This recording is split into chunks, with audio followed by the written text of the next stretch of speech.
Halo teman-teman, apa kabar? Ada saya kembali Siti Nurdianti, sahabat bayi kamu. Nah, teman-teman, kali ini kita akan belajar sesuatu hal secara singkat, padat, dan jelas, tapi bisa langsung kamu praktekkan.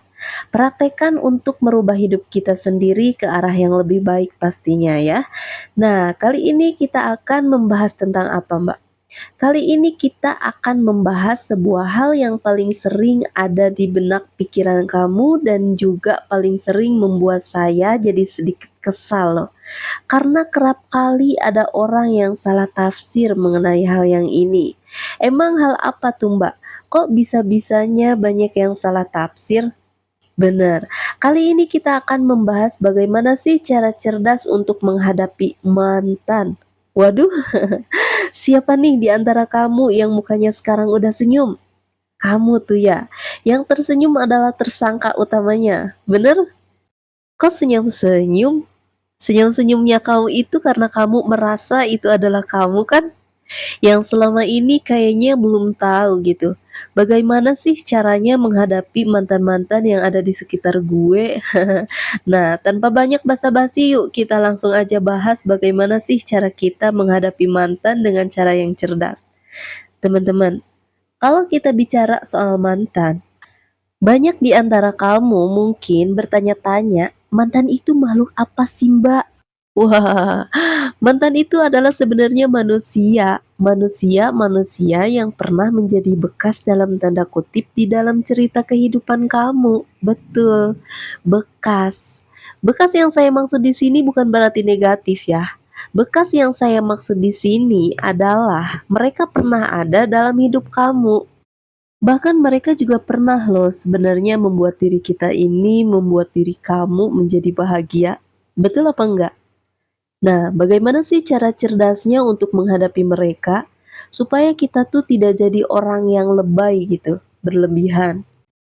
Berlebihan memikirkan mantan kekasih. Alah, cie. Mantan kekasih. Lagunya sampai ada tuh. Saking banyak dipermasalahkan orang sampai ada salah satu band yang menggunakan mantan kekasih sebagai judul lagu mereka, ya. Nah, bagaimana dengan kamu yang mendengarkan suara saya? Ada nggak sih keluh kesah hidup kamu yang tiba-tiba dihubungi mantan lagi gitu? Yang udah terbukti dia menyakiti kamu, tapi kok kayaknya ada keraguan dalam hati tuh pengen terima dia lagi dong Mbak. Boleh nggak sih gue sama mantan tuh jadian lagi? Pertanyaan pertama, boleh nggak sih Mbak kita balikan lagi dengan seorang mantan kekasih? Ais, boleh nggak kita ngelakuin ini? Dan boleh nggak sih kita ngelakuin itu? Jawabannya gini, mantan kekasih itu sebenarnya adalah orang yang pertama-tama berjasa dalam hidup kamu. Kamu garis bawahi dulu, berjasa yang saya maksud di sini bukan berarti dia pahlawan, bukan. Dia berjasa juga loh untuk menuntun kamu menuju pasangan yang baik di masa depan nanti. Itu aja. Jadi mantan itu tidak selamanya jelek, ada bagusnya juga. Dia kalau nggak ada dia, kita nggak akan naik level. Sehingga kita nggak mungkin bisa mendapatkan pasangan lebih baik dari waktu ke waktu, dari masa ke masa. Betul? Nah, cuma perlu kita garis bawahi. Kita perlu garis bawahi juga teman-teman. Mantan itu adalah orang yang sudah berlalu. Artinya perlu kita sadari loh. Nggak mungkin orang itu jadi mantan kalau nggak ada sebabnya. Benar apa enggak? Coba, sekarang kamu bayangin, apa sih alasan kamu nih yang lagi mikirin mantan? Kenapa tuh orang bisa jadi mantan buat kamu? Nah, sebabnya itu karena memang dia tidak cocok dengan kita. Bahkan ada beberapa di antara kamu yang ngerasain sakit hati, pedih kan? Nah, pikirin tuh rasa sakitnya akibat dia. Sekarang bayangin deh, kalau kamu makan, makanannya itu udah kamu taruh di tong sampah. Boleh nggak sih kamu ambil lagi makanan itu dari tong sampah? Kemudian kamu makan? Boleh atau enggak? Kalau jawaban kamu tidak boleh, berarti boleh nggak kita balikan sama mantan? Bingung ya? Gak usah bingung. Balik lagi ke perkataan saya, seseorang itu nggak akan jadi mantan kalau tidak ada alasannya. Sekarang coba kamu pikirin, apa sih alasan kamu menjadikan dia mantan? Nah, pertama, saya tidak melarang kamu balikan dengan mantan. Boleh balikan asal ada syaratnya. Syaratnya adalah begini, selama dulu kalian berdua putus hubungan cinta bukan karena perselingkuhan, bukan karena pertengkaran hebat, kalian berdua boleh balikan lagi. Artinya, hal yang membuat kalian berdua tidak boleh balikan lagi adalah perselingkuhan dan pertengkaran yang hebat. Kalau dulu kalian terpaksa putus karena perbedaan keyakinan, karena orang tua yang tidak merestui, kalian boleh balik lagi. Boleh, silahkan. Nah, yang jadi masalah tuh kalau kalian berdua putusnya gara-gara salah satu selingkuh, berantem hebat, tipu menipu, bohong-bohongan, pukul-pukulan, mendingan jauhi mantan itu. Titik. Lah, tapi gimana Mbak? Gue kan pengen banget balikan sama dia. Gue kan sayang sama dia. Aduh, mana memori gue sama dia tuh banyak. Halah, Marimar. Kamu tuh Marimar banget, tahu nggak sinetron Marimar di bagian kata bersambungnya? Nora. Nora setengah mati. Bener deh, sekarang gini ya. Percaya atau enggak, masalah cinta orang tuh sebenarnya yang buat dia sendiri loh. Contoh ya, udah jelas mantan nyakitin elu, mukulin elu, ngapain diterima lagi? Cari dong orang baru. Tapi kan aku masih cinta sama dia. Aduh, kamu coba bayangin deh, artis yang sekarang cerai. Bayangin artis yang sekarang cerai. Percaya atau enggak? Artis itu tuh yang kamu bayangin yang dulunya ketika pacaran juga ngomongnya cinta mati loh. Bener. Tapi kok bisa cerai? Karena memang cinta itu tidak seperti di dalam dongeng.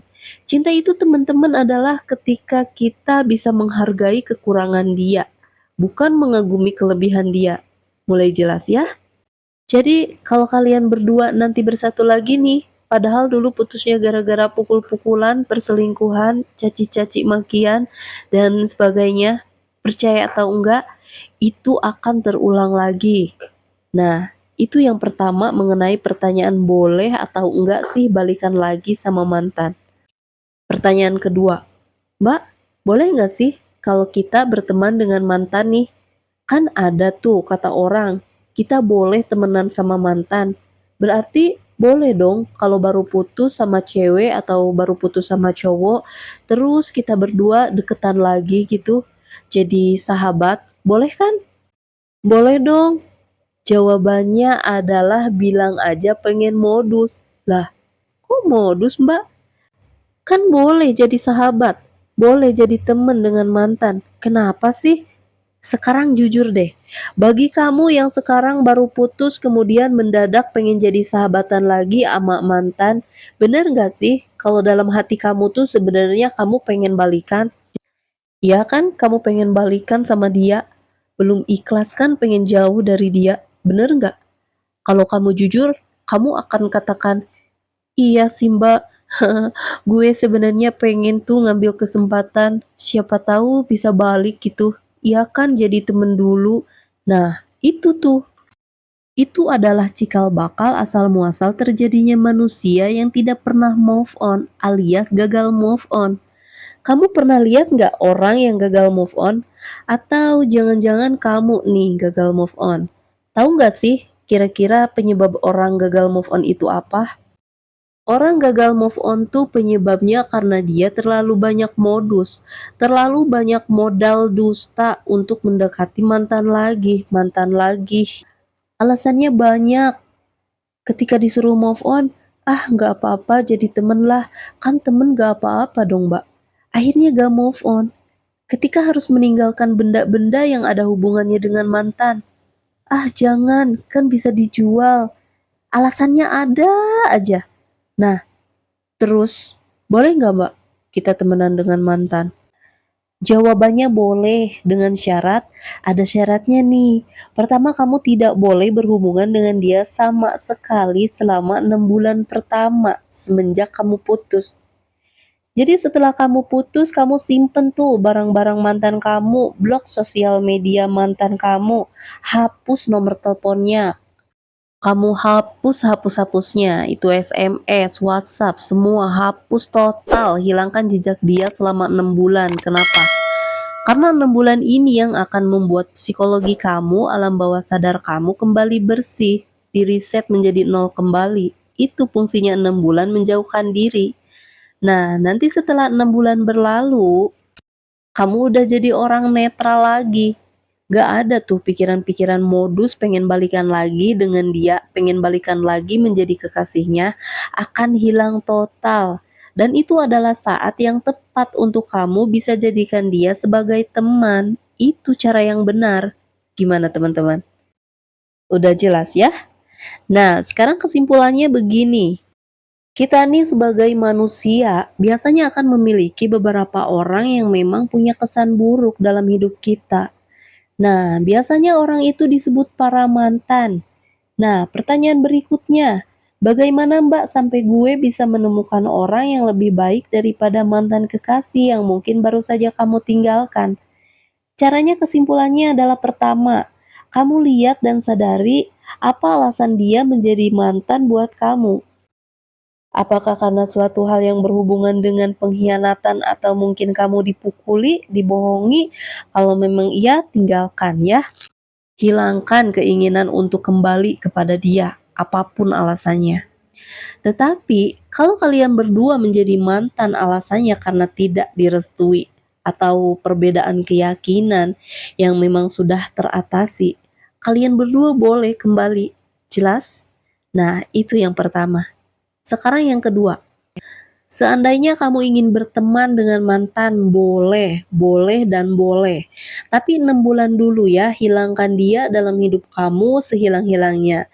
Dan hilangkan juga kamu sehilang-hilangnya di hidup dia. Ingat, selama 6 bulan. Kurang tidak boleh, lebih boleh ya. Nah, sekarang yang ketiga. Seandainya memang kamu ingin membuktikan bahwa ada orang yang lebih baik dari para mantan, buka diri kamu, sadari bahwa memang selama ini pikiran kamu sendiri loh yang membuat seolah-olah tidak ada manusia yang lebih baik daripada mantan. Pasti selalu ada. Syaratnya cuma satu, buka hidup kamu, buka pagar yang selama ini tertutup. Keluar dong, lihat dunia lebih luas, pakai mata ya. Jangan pakai pikiran, pakai mata. Lihat dunia pakai mata di luar sana. Jangan cuma mendem di kamar, ngelihat sosmed sampai akhirnya berkata bahwa tidak ada yang lebih baik dari kamu. Allah, itu rasanya kayak kadal pakai baju Batman, tapi maksa pengen banget jadi Batman. Yang nggak bisa, kadal adalah kadal, Batman adalah Batman. Nggak bisa disamain, mantan adalah mantan, kekasih baru adalah kekasih baru. Nggak bisa disamain, oke? Mereka makhluk yang berbeda. Nah, sekarang pilihan ada di tangan kamu nih. Apakah ingin membuka diri menuju kehidupan yang lebih baik? Lihat segala sesuatunya pakai mata, bukan pakai pikiran saja? Atau kamu ingin bermain drama dalam hidup kamu dengan terus-menerus lihat sosmed, kepo, mendem di kamar, membatasi pergaulan, sehingga kamu jadi galau? Terserah, itu pilihan ada di tangan kamu ya. Video ini sudah membuka pikiran kamu. Sekarang langkah berikutnya ada di tangan kamu.